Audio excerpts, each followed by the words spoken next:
maybe I'm wrong. And that's the mistake so many make. That they look at somebody and they think, oh, well, I can take this guy. And then a different guy shows up on the night. 100%. And that's how upsets happen. So, not to say I'm taking the guy lightly or overlooking him, but I know what I am. And I'm a pretty good judge of character when it comes to other fighters. So.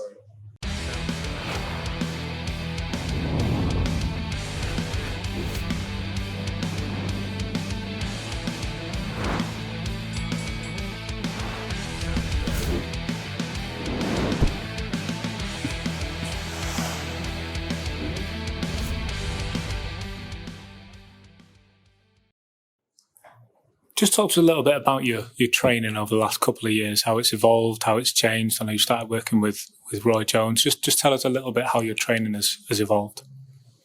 That's a good word. Evolved is indeed what has happened with my training regime over the last year and a half with Roy Jones Jr. out in Pensacola, Florida. I haven't had a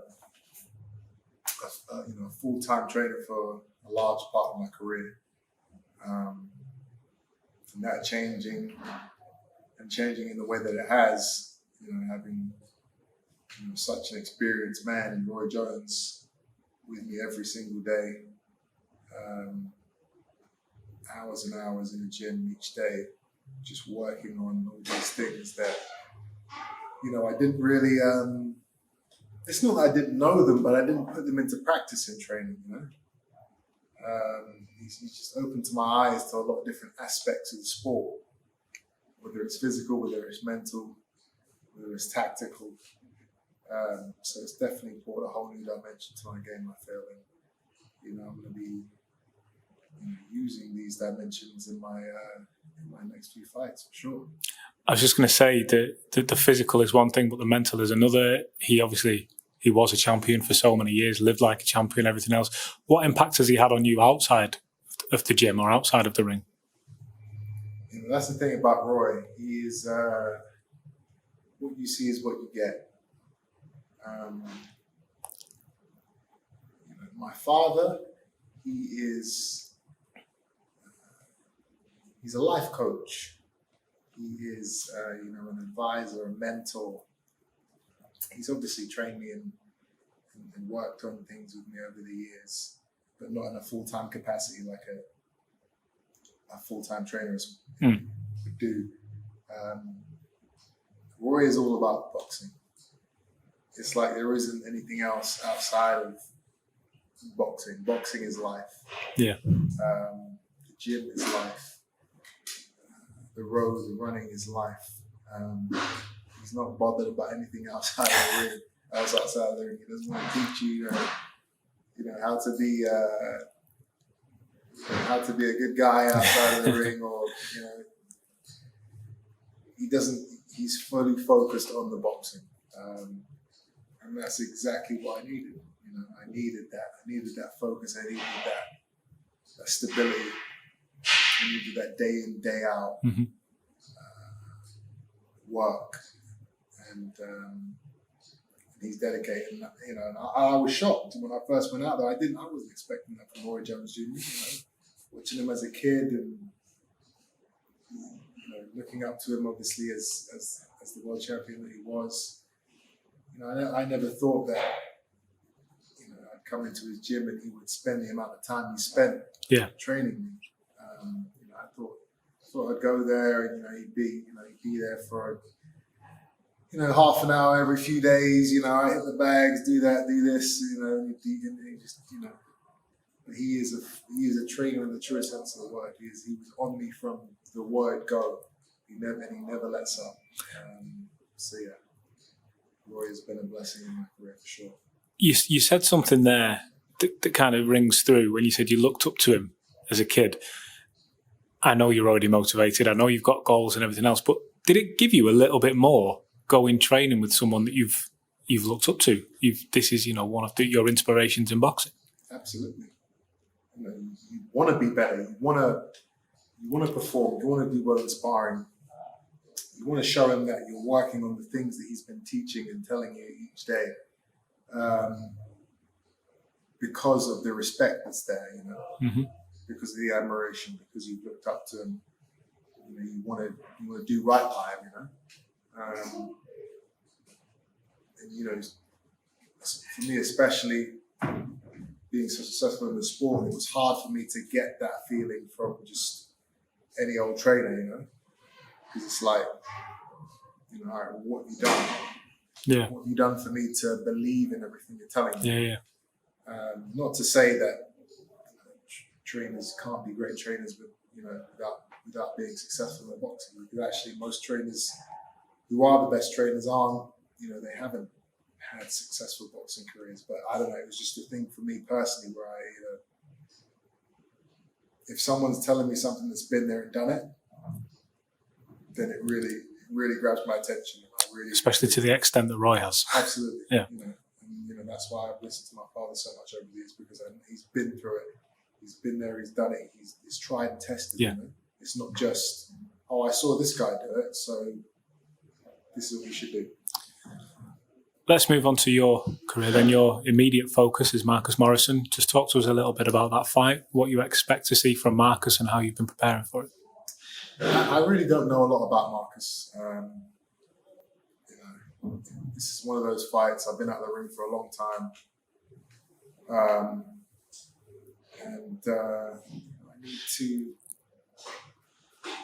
I need to get back in there and shake off some of the cobwebs against a solid opponent. He's not a world beater. He's not gonna.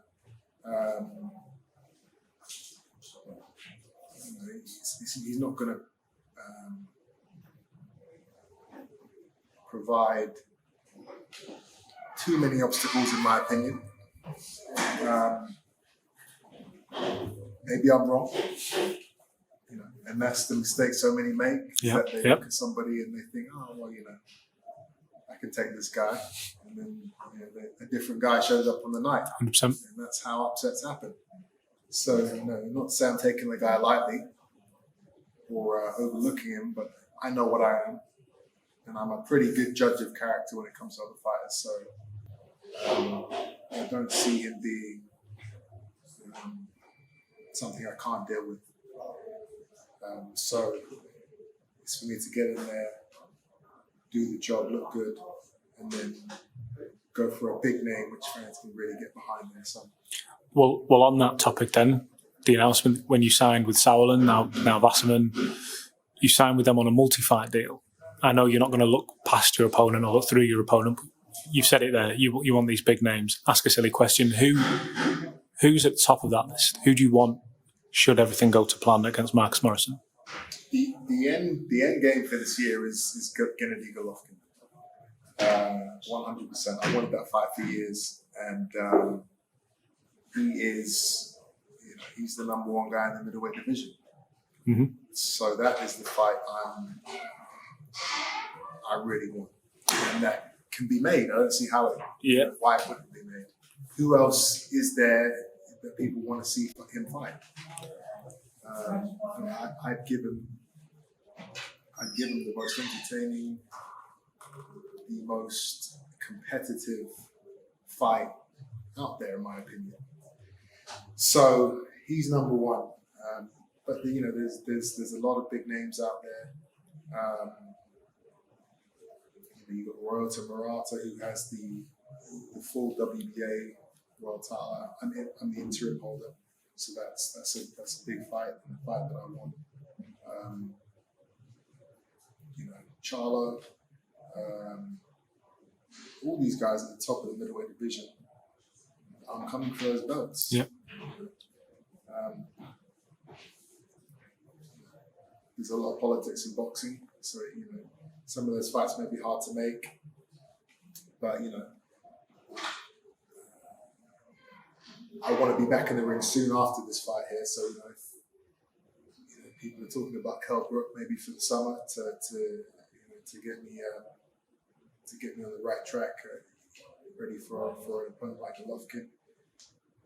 That never really crossed my mind up until everyone started talking about it. Now, when you think about it, it's a fun fight. It's a great fight. people want to see it. So I'd be happy to jump in there with a few other names that Calais told me. So it's just for them to do the matchmaking and for me to show up in the night and put the work in. There was some talk when you first signed with Sauerland about potential Liam Williams, who now is obviously going on to fight Demetrius Andrade. Is that going to be a fight that you're keeping an eye on this weekend? Yeah, it's for a world title fight, right? Mm-hmm. In the middleweight division, I have to keep my eye on it. I've never watched a Liam Williams fight before. This will be the first time, so it'll be interesting to see what happens.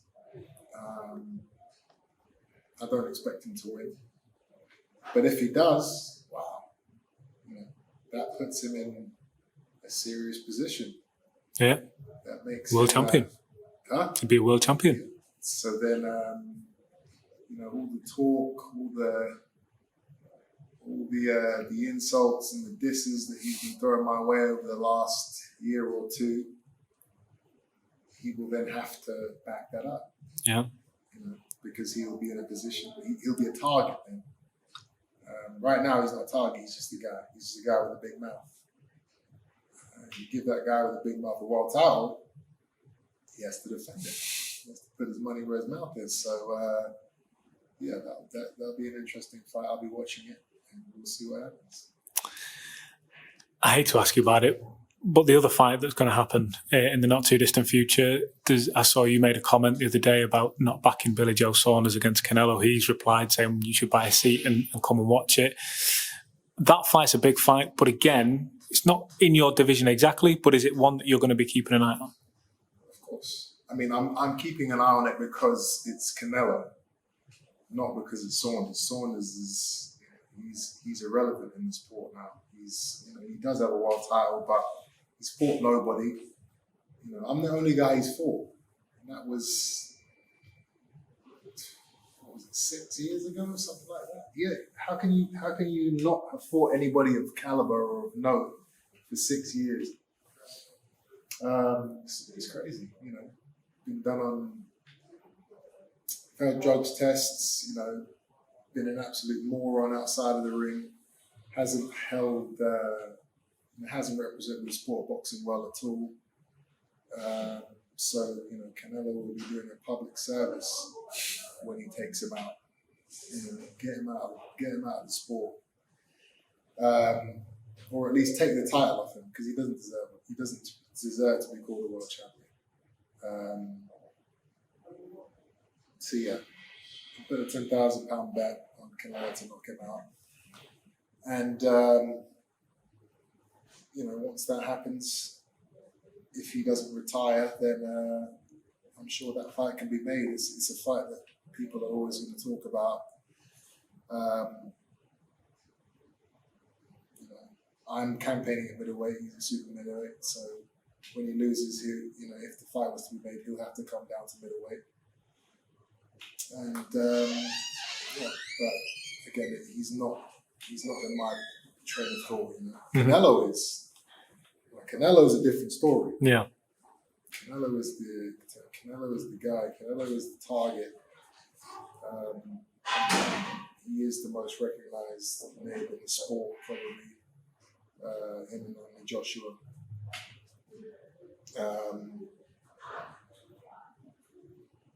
He has, and he has. He has to fight. He has to find somebody who's going to give him a fight. Yeah. And these guys are going in there, and they're already beat.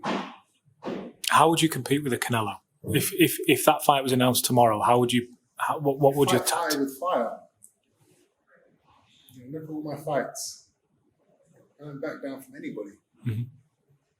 These guys are going in there and they're in survival mode. Adam Smith, Kovalev.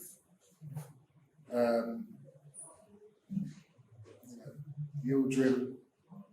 These last few fights, it's been embarrassing. These guys they're just surviving until they get knocked out. They're just trying not to get knocked out. Yeah. They're not going in there thinking, I want to hurt this guy, I want to get him. I'm the only guy that wants to go out there and get it. Do you see Saunders taking the same style, if you like, try and not get knocked What out? else can he do? He can't punch. So he's not gonna stop Canelo. So he's gonna try and weasel his way out around the ring and survive.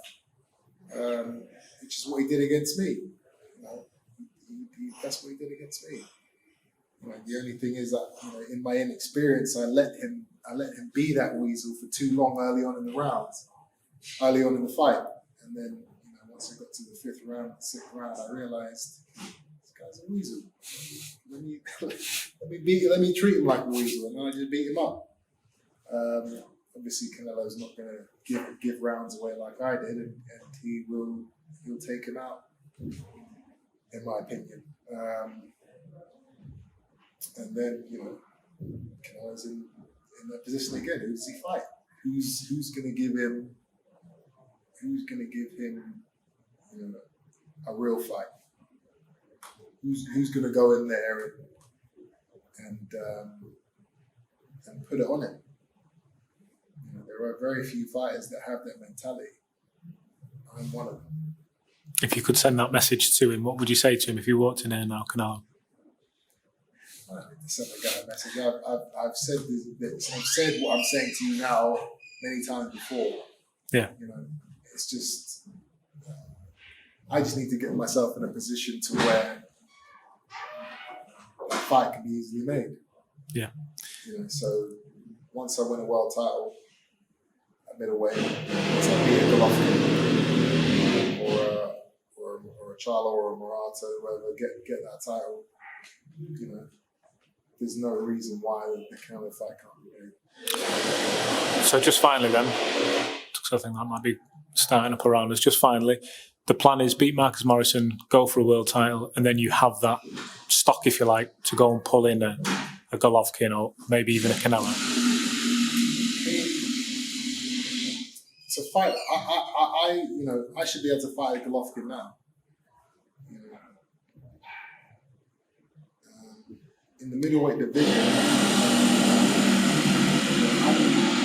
I'm really number one contender for all the belts. I'm the best middleweight in the world that doesn't have a world title.